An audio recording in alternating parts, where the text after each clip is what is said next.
Morning with Farah.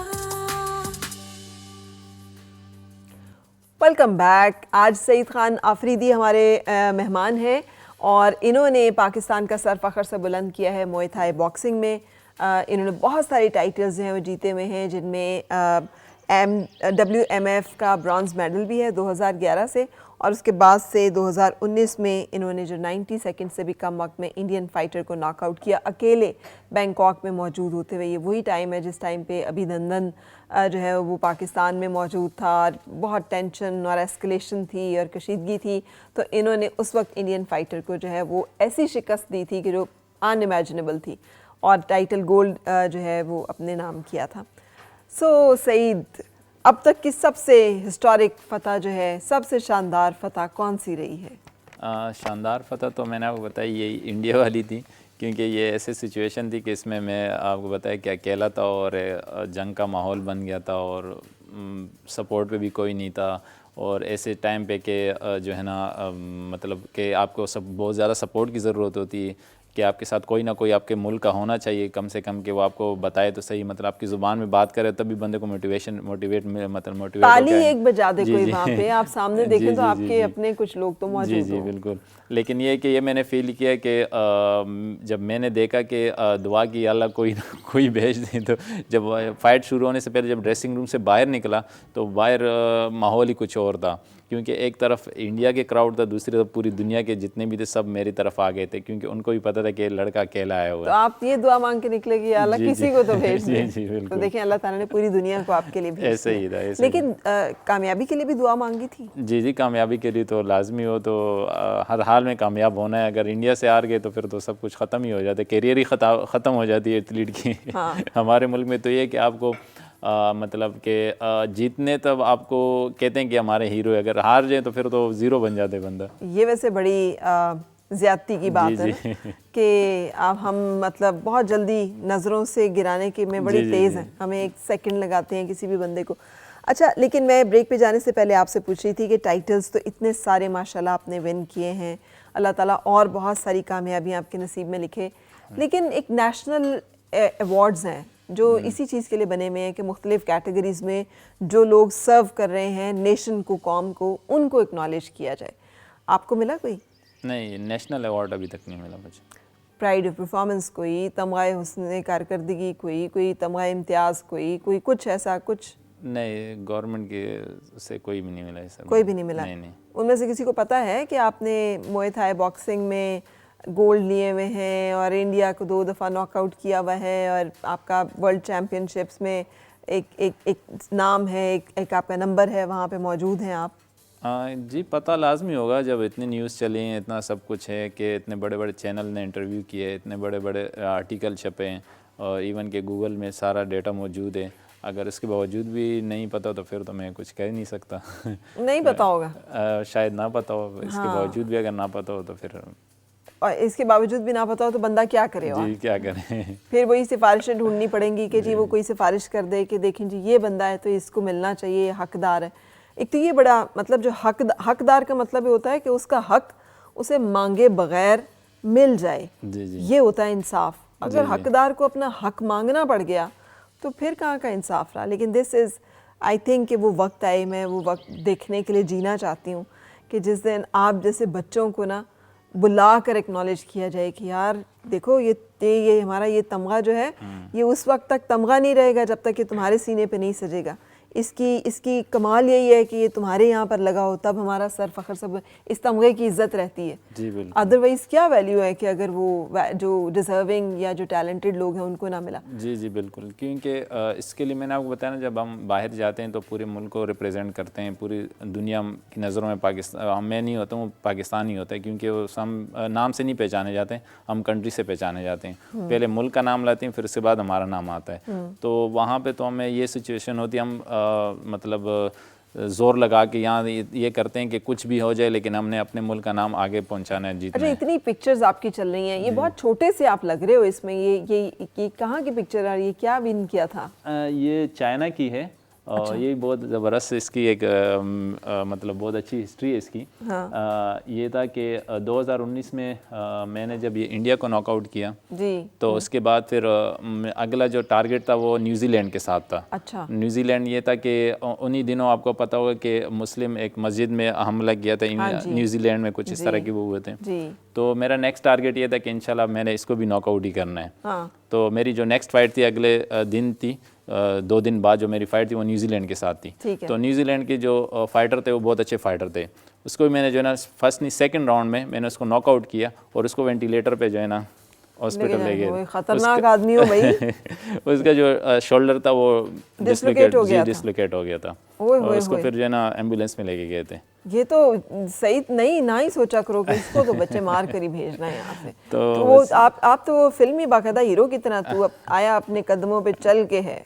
सब फिर यही सोच रहे थे कि सब फिर यही सोच रहे थे जब मैं उसमें ग्राउंड में इन होता था तो सब यही कहते थे कि पहले इंडिया को गिराया, उसके बाद न्यूजीलैंड को वेंटिलेटर पे, अभी तीसरी पता नहीं किसकी बारी होगी। और तीसरी जो था वो मेरा उसके साथ था, पुर्तगाल के साथ था और उसका भी यही हाल हुआ था, उसको भी नॉकआउट ही किया था। उसको भी नॉकआउट ही किया था। 3 नॉकआउट्स कंसेक्यूटिव आपने किए। जी बिल्कुल। तो आप तो नॉकआउट मैन मशहूर हो गए होंगे। बस वो फिर वहाँ तो बड़ी पजीराई मिली थी, बहुत लोगों ने बल्ले लाइक बल्ले किया होगी था। ना, पाकिस्तानी तो नॉकआउट कर देते हैं सीधा ही। तो अच्छा, ग्रेट। लेकिन खुद भी तो नॉकआउट होने का डर रहता है ना। बिल्कुल, सबसे ज़्यादा अपना ही डर होता है, उसी वजह से हम जो है ना ज़्यादा मेहनत करते कि खुद ना हो। लेकिन ये कि अल्हम्दुलिल्लाह आज तक कोई ऐसा वो नहीं हुआ कि अल्लाह ताला आपकी हिफाजत करे और अल्लाह ताला आपकी इज़्ज़त और आपको और ज़्यादा कामयाबी जो अता करे। देयर आर मेनी पिक्चर्स जो हम देख रहे हैं आपकी, और इन पिक्चर्स में सदर मुमलिकत के साथ भी आपकी मुलाकात है। बिल्कुल, और वहाँ पर भी आपको वो क्या है, वो एक्नॉलेज कर रहे हैं किसी चीज़ को? वो बस एक इवेंट था तो मैं भी गया था वहाँ पर। तो उनको तो इतना नहीं पता है कि मैं एक इतना बड़े लेवल पे खेल चुका हूँ। बस एक थोड़े से मुलाकात का टाइम मिल गया और पिक्चर्स वगैरह ये हो गया था बस। लेकिन उनके नॉलेज में नहीं था। डेफिनेटली होता तो फिर चीज़ें और हालात जो है वो फ़र्क होते।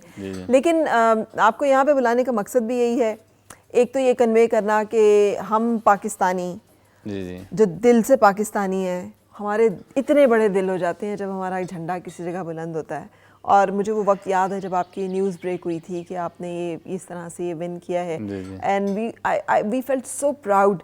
और फिर दूसरा ये कि चूँकि मुझे ये पता है कि हमारी जो यूथ है उसमें कितनी तेज़ी के साथ MMA फाइट्स और ये मोए बॉक्सिंग, मोए थाई बॉक्सिंग और इससे जुड़े हुए तमाम ये कैटेगरीज जो हैं ये पॉपुलर हो रही हैं और कितना यूथ फॉलो कर रही है। तो बड़ी बदकिस्मती है कि हमारे इदारे और हमारे जो नेशनल लेवल पे इसकी अभी उस तरह से हमें स्पेस नहीं नज़र आती और एक्नॉलेजमेंट नहीं नज़र आती।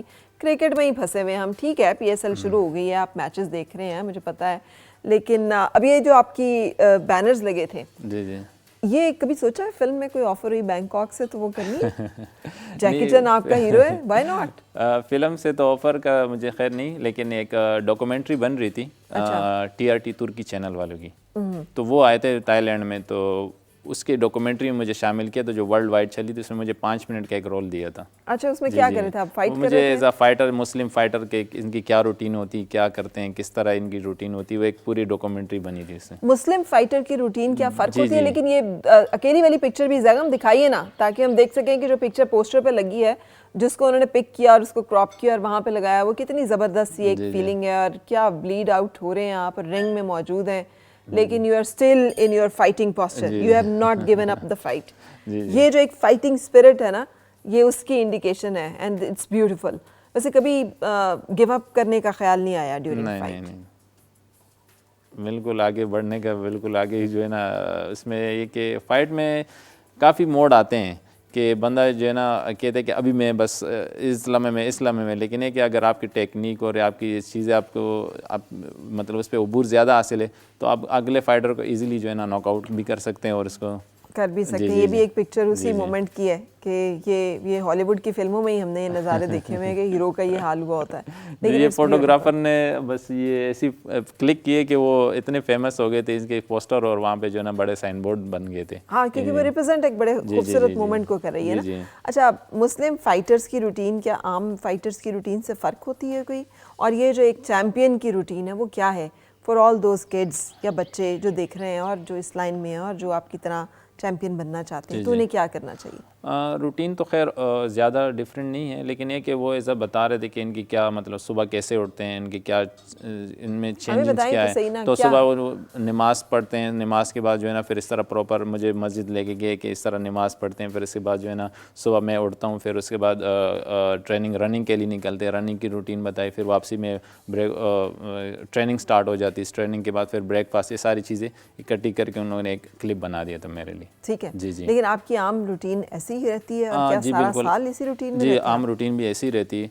इवन कि मैं सैटरडे संडे जो है ना मनाल पे जो रोड है यहाँ पे मैं रनिंग करता हूँ ऊपर तक 10 किलोमीटर। नीचे से ऊपर जाते हैं? जी रनिंग पे। जिसने आपसे मिलना हो वहाँ पे आ जाए। वो आ सकते हैं। अच्छा, तो वो तो बड़ी अपहिल जर्नी है भाई, उस पे तो बिल्कुल। बंदा थोड़ा सा ही 10 कदम भी चल ले तो ना तो टांगे दुख जाती हैं, बुरा हाल हो जाता है। मैंने वहाँ पे सिवाय गोरों के और किसी को रनिंग या जॉग करते नहीं देखा। जी वो आते हैं साथ, वो भी होते हैं और बड़ा अप्रिशिएट करते हैं, वो भी परेशान हो जाते हैं, ये तो हमारी कैटेगरी ये अकेला पाकिस्तानी है जो कि इस अपहिल उस पे चल रहा है। जी। अच्छा, तो ये ग्रेट, तो इसके लिए स्टेमिना जो है वो फिर चाहिए बिल्कुल, होता है स्टेमिना तो काफ़ी चाहिए। स्टेमिना में भी जो है ना जब तभी स्टेमिना बनेगा कि आप इसको कंटिन्यू करें और इसको डेली बेस पे करें, तो ये चीज़ें स्टेमिना इसी तरह आगे बिल्ड होते हैं और आगे बढ़ता है इस चीज़ों से। तो आगे किन टाइटल्स पे नज़र है और आगे क्या करने का प्लान और इरादा है? आगे टाइटल्स तो काफ़ी टाइटल्स हैं, बस ये कि अभी यही सोच रहे हैं कि कहीं से जो है ना कोई हेल्प मिल सके पुश करने के लिए, आगे हम जाएं और अच्छी सी ट्रेनिंग करें। किस किस्म की हेल्प मतलब कि फाइनेंशियली हेल्प चाहिए, इस तरह की जो स्पॉन्सर, अच्छे स्पॉन्सर मिल जाए, क्योंकि अभी छोटे इवेंट नहीं है, अभी बड़े इवेंट हैं। तो बड़े इवेंट्स के लिए आप जो है ना फिर उस हिसाब से ट्रेनिंग भी करते हैं, उस हिसाब से डाइट भी होती है, सारी चीज़ें प्लान होती हैं, तो तभी आप जो है ना एक अच्छे से मतलब उसकी तैयारी करके अचीवमेंट हासिल कर सकते क्या हैं। आपने कभी ये जो मिनिस्ट्री ऑफ स्पोर्ट्स जैसे है लिखा है कुछ उन लोगों को कि देखिए ये एक टूर्नामेंट है, ये एक इवेंट है, इसमें पार्टिसिपेशन है, ये चीज़ें दरकार हैं, या और ऐसे इदारे जो कुछ जिन्हें कॉर्पोरेट सोशल रिस्पॉन्सिबिलिटी में करना चाहिए सपोर्ट? अब तो इदारा जाती स्पोर्ट्स के ऊपर पीछे पाबंदी लगी थी, लेकिन फिर भी कुछ लोग जो स्पोर्ट्स को करते हैं प्रमोट, उनके साथ आपने कभी बात की है कि वो आपको एक परमानेंट स्पॉन्सरशिप मिले? गवर्नमेंट का तो कुछ कह नहीं सकते हैं, क्योंकि गवर्नमेंट में मुश्किल से चीज़ें मिलती हैं स्पॉन्सर वगैरह। बाकी मैं जो है ना अपने लिए नहीं, और भी जो अच्छे एथलीट हैं उनके लिए भी यही है, क्योंकि पाकिस्तान में बहुत ज़्यादा टैलेंट है, चाहे वो MMA में हो, बॉक्सिंग में हो, कराटे में हो, हर चीज़ में, जितने भी स्पोर्ट्स है।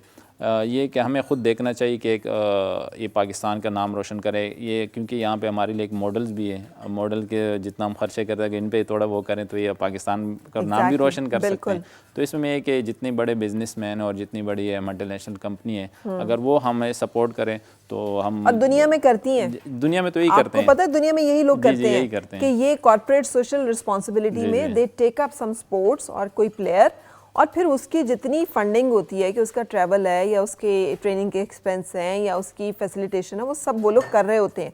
हमारे यहाँ पर बदकिस्मती से क्या करते हैं, आंखों पे पर्दा डालने के लिए एक लंगर कोई लगा देते हैं, वहाँ पे 2-4-10 दफ़ा रोटियाँ खिला देते हैं, खाना खिला देते हैं और समझते हैं कि हमारी जिम्मेदारी जो है वो अदा होगी। बहुत अच्छी बात है भूखों को खाना खिलाना, लेकिन उससे हमारी ये जिम्मेदारी अदा नहीं होती कि कॉर्पोरेट सोशल रिस्पॉन्सिबिलिटी में ये जो हमारे कॉर्पोरेट सेक्टर है उसको टेकअप करना चाहिए स्पोर्ट्स को, ताकि पाकिस्तान में नौजवानों के लिए अपॉर्चुनिटीज़ बने। और आप जैसे लोग तो रोल मॉडल हैं कि कितना एक बड़ा एवेन्यू है कि जिसमें नौजवान जा सकते हैं and they can win victories for themselves and for the nation. तो ये तो बहुत बड़ी बात है। मैं आपको देखें बाहर हमने देखे ना कि हम वो ब्रांड देखते हैं जो लोगो लगे होते हैं, वो हमने वो एथलीट के मतलब एथलीट के शर्ट्स पे भी देख के हम तब उनको फॉलो करते हैं। अगर हमारे लोकल ब्रांड जितने भी है जो अच्छे मतलब अच्छे लेवल के हैं, अगर वो इस तरह एथलीट को स्पॉन्सर करे, बाहर जाएं, वो बाहर उनके ऑलरेडी जो है ना वो इंटरनेशनल ब्रांड बन जाएंगे, मतलब इंटरनेशनल लोगों के नज़रों में आ जाएंगे। वो इस तरह इनके लिए भी इजी होगा और हमारे लिए भी इजी होगा, हम भी जो है ना ईजिली इनको वहाँ पे रिप्रेजेंट कर सकते हैं और इनका भी फ़ायदा होगा, हमारा भी फ़ायदा होगा अगर इस चीज़ को ही देखें तो। जी। अच्छा, कभी अपना कोई कोचिंग का खोलने का सोचा? उस स्टेज तक आप समझते हो कि नहीं अभी अपनी ही फाइट्स में मसरूफियत ज़्यादा है? नहीं, अभी तो फ़िलहाल अपनी फ़ाइट्स है, इसके बाद इंशाल्लाह फिर देखेंगे कि अगर हुआ तो इंशाल्लाह इस तरफ भी आएंगे। अच्छा, इसके बीच में एक बात मिस हुई, वो ये कि आपने एक टाइम पे पुलिस की नौकरी को, खैराबाद का, और पुलिस के भी आप स्पेशल कमांडो फोर्स में थे, जो कि एंटी टेररिस्ट एक स्क्वाड है, और उसकी भी बड़ी सख्त सी ट्रेनिंग्स हैं जो कि आपने की, और वो एक पक्की सरकारी नौकरी है, तो उसको तो कोई भी नहीं छोड़ता, उसके लिए तो लोग मरे जा रहे होते हैं। तो ये क्यों किया? ये ऐसा था कि मेरे जो है ना बैक टू बैक फ़ाइटें आती रहती थी, तो उसके लिए बार बार फिर जो है ना मुझे मुश्किलात का सामना करना पड़ता था, NOC और ये सारी चीज़ें।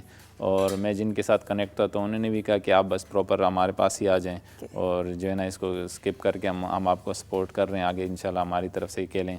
तो इस वजह से फिर मैंने वो किया इस तरह। लेकिन देखिए कितना बड़ा लॉस है अगर आपको अब वही इदारा टेकअप कर लेता ना कि भाई ये हमारा चैम्पियन प्लेयर है और हम इसको जो है वो करते हैं, तो कितना एक उन्हें मतलब एक उन्हें स्टार मिल जाता, एक नहीं मैं अभी भी एम्बेसडर मिल पुलिस जाता। को अभी भी जो है ना रिप्रेजेंट करता हूँ, कहीं भी जाता हूँ तो मैं अभी भी करता हूँ, उनका नाम लेता हूँ, क्योंकि 2019 में मैं पहला पाकिस्तान हूँ, फर्स्ट पाकिस्तानी कि मेरे पास इनविटेशन आया, मुझे पता चला कि पाकिस्तान के भी पुलिस के भी वर्ल्ड गेम होते हैं, आज तक किसी को नहीं पता था। अच्छा। जैसे ओलंपिक्स होते हैं इसी तरह ओलंपिक्स में जो एथलीट आते हैं वो वर्ल्ड गेम में भी आते हैं। एक तो बाहर के जितनी पुलिस की टीमें होते हैं ओलंपिक्स से ही खेलते हैं, तो उसमें तकरीबन 10,000 एथलीट आए थे, चाइना में वर्ल्ड गेम हुए थे। अच्छा। वो फर्स्ट टाइम पाकिस्तान की हिस्ट्री में फर्स्ट टाइम मैंने रिप्रेजेंट किया पुलिस को वर्ल्ड गेम में 2019 में 2019 अगस्त में, और सिल्वर मेडल मैंने विन किया उसमें। अच्छा। मैं पहला पाकिस्तानी हूँ जो वर्ल्ड पुलिस को रिप्रेजेंट किया और पुलिस का पहला बंदा हूँ कि सिल्वर मेडल मैंने विन किया। Great, I am so honoured to have you here. और मैं बार बार पूरी पाकिस्तानी कौम की तरफ से एक तो आपसे माजरत करती हूँ कि जो आपका ड्यू प्लेस है वो हम नहीं उसको दे सके, और दूसरा मैं आपका शुक्रिया अदा करती हूँ क्योंकि आप जैसे नौजवान जो हैं वो हमारे नौजवानों के लिए और पाकिस्तान के लिए बहुत बाइस फ़ख्र है। सो बहुत सारी आपकी कामयाबियों की दुआओं के साथ अपील करते हुए कि हमारी ये जो अवार्ड्स हैं, मैं बार बार ये बात कहती हूँ कि हमारे इन प्लेयर्स का हक़ है कि जो हमारे लिए डिस्टिंक्शन लेकर आते हैं कि हम उन्हें अपने माशरे में, अपनी सोसाइटी में वो डिस्टिंक्शन दें, उनकी मेहनत का जो हक़ है वो अदा करें, और उनको जो अवार्ड है, जो एक्नॉलेजमेंट है मिलना ज़रूरी in terms of financial support, in terms of funding उनके टूर्नामेंट्स एंड इवेंट्स के लिए, and in terms of acknowledgement on the national level by some national award मिलनी चाहिए। ये एक ऐसी चीज़ है जो अगर नहीं मिलती तो नाइंसाफ़ी है, और उस नाइंसाफ़ी पे माजरत ही की जा सकती है। Wish you all the best and all the best always in your life. Thank you very much. Thank you so much. बहुत शुक्रिया। कुछ जाते हुए कहना चाहें खुद से ना तो वो कहें आप, और ताकि फिर हम ब्रेक लें। ख़ुद से यही कि यूथ के लिए जो एक पैगाम है कि वो जो भी गेम खेल रहे हैं, जिस फील्ड में भी है, वो उसको कंटिन्यू करें, दिल बर्दाश्त ना हो। इंशाल्लाह ये चीज़ें आती रहती है लाइफ में, तो इंशाल्लाह एक ऐसा दिन आ जाता है कि आप बूस्ट हो जाते हैं, आपको ख़ुद भी नहीं पता होता है कि कहाँ तक आप पहुँच सकते हैं। तो ये कि जो जिस गेम में भी है उसको कंटिन्यू करें और आगे बढ़ें इंशाल्लाह। And I must tell you, you are a very handsome player. आपकी जो लुक्स है ना वो बहुत अच्छी हैं। सो अगर पाकिस्तान में कभी कोई थ्रिलर या कोई इस तरह का एक्शन मूवी बने, and you should try it internationally. Inshallah. So wonderful to have you, Saeed Khan Afridi. Thank you very much for joining. और हम यहाँ पे एक ब्रेक के लिए रुकेंगे, ब्रेक के बाद फिर हाजिर हो रहे हैं। आओ फिर से मुस्कुराए और मिलके गुनगुनाए, हैं गुमशुदा जो खुशियाँ सारी वो ढूंढ लाए। आओ फिर से मुस्कुराए